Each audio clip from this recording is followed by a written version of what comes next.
Chandpur polytechnic institute কেন্দ্রের নির্বাচন পরিস্থিতি জানাচ্ছেন সময় ইসলাম। দর্শক, দেশে গণতন্ত্র এবং নির্বাচন নিয়ে সরকার কিংবা নির্বাচন কমিশন কিংবা প্রশাসন যত কথাই বলুক না কেন, আজকে কিন্তু এই তৃতীয় দফা উপজেলা নির্বাচনে এসে সেটা অনেকটাই ধূলিসাৎ হয়ে যায়। তবে সাধারণ মানুষ কিন্তু আশা করে নির্বাচন হবে নিরপেক্ষ, মানুষ তাদের পছন্দের জনপ্রতিনিধি বেছে নিবে।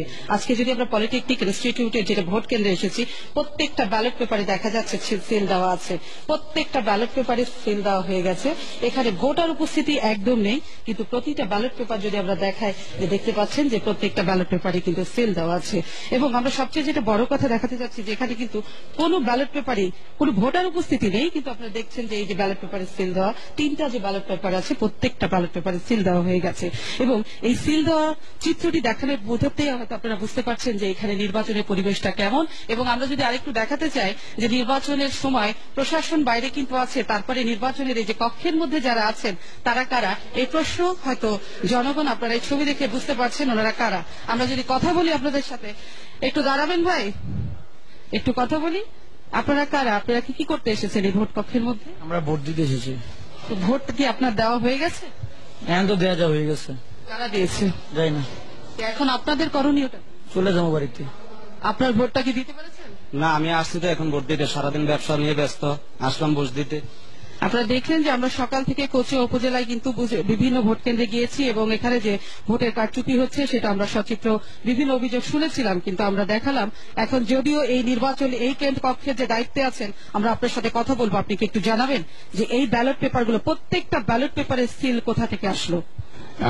আমার তো ব্যালট কিনে নিয়ে গেছে লোকজন।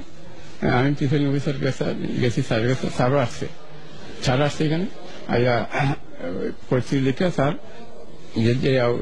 পুলিশ নিয়ে আসছে। কিন্তু আপনি আপনার দায়িত্ব পালনে ব্যর্থ হয়েছেন, আপনি মাথা নিচু করে আছেন, কিন্তু আপনি কি মাথাটা উঁচু করে বলবেন আজকে আপনি দায়িত্ব পালনটা কিভাবে করেছেন? আপনি কি অসহায়? আমি অসহায়। কি হয়েছিল এখানে? এরা আইসা ব্যালট পেপার নিয়ে নিজেরা সিল মারতে। কারা এসেছিল, কারা তারা? এদেরকে চিনি না, এখানে হয়তো স্থানীয় হবে আর এরা কি সরকারি পক্ষের লোকজন? না, আমরা বুঝি নাই যে কোন পক্ষের লোক। এখন আপনি আপনার দায়িত্বটা কি করে পালন করবেন? এই কেন্দ্রে নির্বাচন কি সুষ্ঠু হয়েছে বলে আপনি বলবেন? না, এরকম হলে তো এটা সুস্থ বলা যায় না। এই কেন্দ্রের ভোট গ্রহণ এখন কি হবে? এটা প্রিসাইডিং অফিসার স্যার যেটা ভালো মনে করে ওইটাই করতে হবে। আপনারা দেখছেন যে নির্বাচনী কর্মকর্তা যারা ছিলেন তারা কিন্তু বললেন যে তারা আসলে অসহায়, তারা তাদের দায়িত্ব পালনে ব্যর্থ হয়েছেন।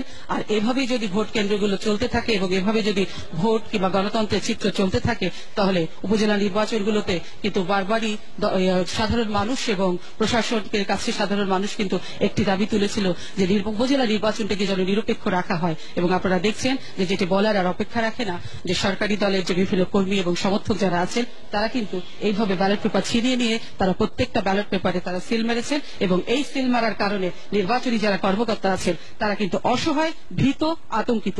এখন তাদের নিরাপত্তা দেওয়ার দায়িত্ব রাষ্ট্র দিবে না প্রশাসন দিবে, সে প্রশ্ন এই চিত্র দেখানোর পরেই নির্ধারণ করবে বাংলাদেশ।